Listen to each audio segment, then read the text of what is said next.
Hello guys, welcome back to this channel. In today's video, I'm going to show you how you can create scrolling video effect using InShot video editor.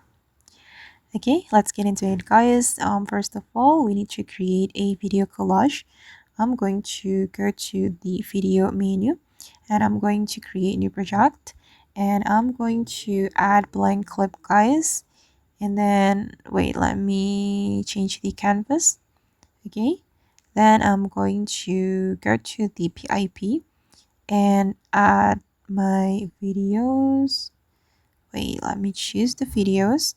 For the video, I'm going to choose from the download album. Okay, I'm going to add this video for the first video, and then I'm going to add another video. I'm going to use InShot material. Okay, like this.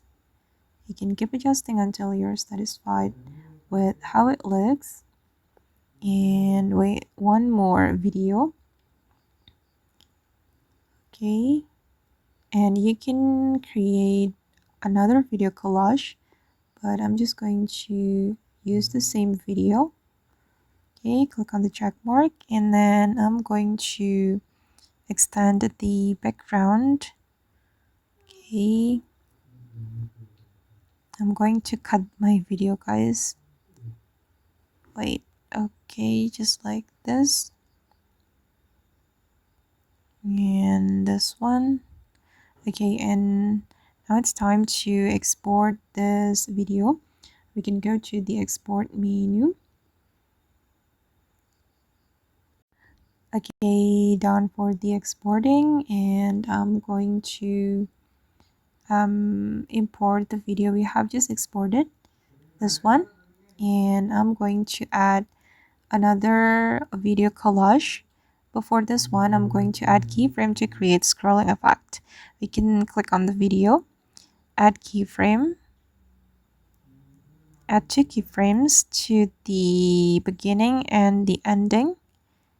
Okay, and for the ending, you're going to move it up like this.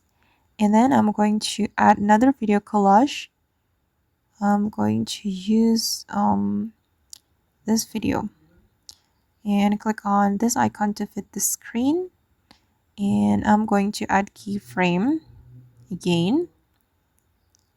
And I'm going to go to the beginning and move it down like this, and it will create this scrolling effect.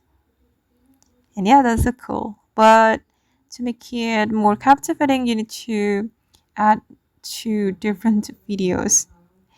Okay guys, and that's how we can create scrolling effect using InShot. I hope this video will be useful for you. Thank you so much for watching and bye.